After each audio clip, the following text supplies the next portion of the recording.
ناظرین، کل ہم نے بات کی تھی کہ FTT ایکسچینج جو کہ اپنے عروج پر تھی اب زوال کی طرف آ رہی ہے۔ اگر وہ آپ نے پہلے والی ویڈیو نہیں دیکھی جس میں ہم نے آپ کو اس کا عروج بتایا تھا، اور اب ہم آپ کو اس کا زوال بتا رہے ہیں کہ اس کی وجہ کیا تھی۔ پچھلی ویڈیو کا لنک میں نے ڈسکرپشن میں دے دیا ہے، اگر آپ نے نہیں دیکھی تو جا کر لازمی دیکھ لیں۔ بہت ہی انفارمیٹیو ویڈیو ہے فار ٹریڈر۔ جلدی سے ویڈیو کر دیں لائک اور میرے چینل کو کر دیں سبسکرائب تاکہ ویڈیو کو سٹارٹ کریں۔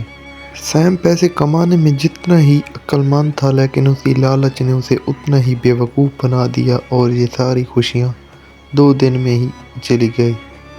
اب کہہ سکتے ہیں کہ 2 ٹویٹس میں ہی چلی گئی۔ وہ 2 ٹویٹس کون سے تھے جس نے سیم کی زندگی تباہ کر دی؟ آپ جانتے ہوں گے کہ ایک بائنینس ہے جو کہ ٹریڈنگ میں 2017 سے کام کر رہی ہے۔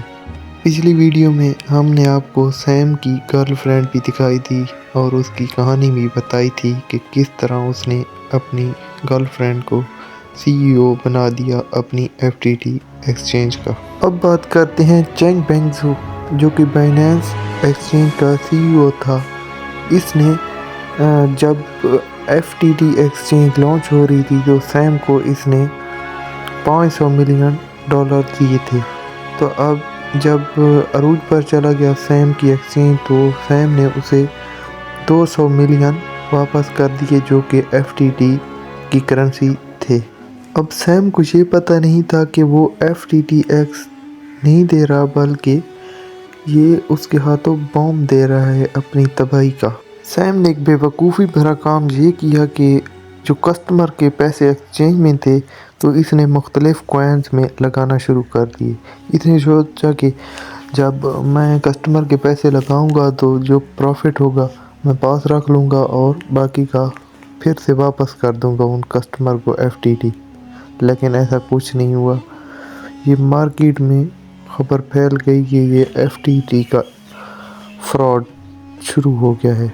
جیسے ہی سیم نے یوزر کا پیسہ لگایا ایکسچینجز پر اور مختلف کوائنز پر، تو اسی دوران امریکہ میں انفلیشن آ گئی اور لوگوں نے پیسے لیکویڈیٹ کرنا شروع کر دیے، اور اسی کے ساتھ کرپٹو ایکسچینج اور تمام کرپٹو مارکیٹ بھی ڈاؤن چلی گئی اور سیم کا سارا پیسہ ڈوبنے لگا۔ یہ اتنی نیوز بڑھ گئی کہ یہ آخر کار سوشل میڈیا پر عام ہو گئی اور اس پر بھی بحث ہونا شروع ہو گئی۔ اسی کریش میں لوگوں نے اپنا ڈوبتا ہوا پیسہ وِدڈراول کرنا چاہا، لیکن پیسے تو تب وِدڈراول ہوتے جب ان کی ایکسچینج میں ہوتے۔ Breaking news, the former king of crypto is now sentenced to 25 years in prison for masterminding a multi-billion-dollar fraud scheme. FTX founder Sam Bankman-Fried was convicted of fraud charges for using customer deposits to cover losses at his hedge fund. Senior investigative correspondent Aaron Katursky is outside that court in Manhattan. اب ہوتا کچھ یوں ہے کہ جو FTX دیے تھے 2 million بائنینس کے CEO کو سیم نے، اب وہ کہہ رہا ہے کہ اتنے حالات ڈاؤن ہو رہے ہیں تو میں اپنے FTX سیل کرتا ہوں۔ ابھی سیل تو نہیں ہوئے تھے لیکن مارکیٹ نے کریش کرنا شروع کر دیا اور FTX کوڑیوں کے بھاؤ بکنا شروع ہو گئی۔ سیم کے پاس اب CZ کے قدموں میں گڑگڑانے کے علاوہ اور کوئی راستہ نہیں تھا۔ باتوں کے بعد یہ طے پایا کہ بائنینس FTX کو کوڑیوں کے بھاؤ خرید رہا ہے، لیکن کچھ ہی دیر بعد ایک ٹویٹ میں اس نے یہ بھی کہہ دیا کہ اب میں اسے بائے نہیں کر سکتا کیونکہ یہ میرے کام کا نہیں ہے۔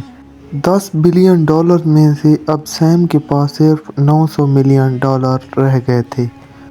$26 بلین کا مالک صرف 2 ٹویٹس میں $8 بلین کا مقروض ہو گیا۔ اسی کے ساتھ ہماری اس سٹوری کا اختتام ہوتا ہے، اور یہ بالکل بھی ریئل ہے، آپ بالکل اس کی تشریح کر سکتے ہیں، اور میرے چینل کو سبسکرائب کر دیں اور ویڈیو کو ضرور لائک کریں تاکہ آگے بڑھ سکیں۔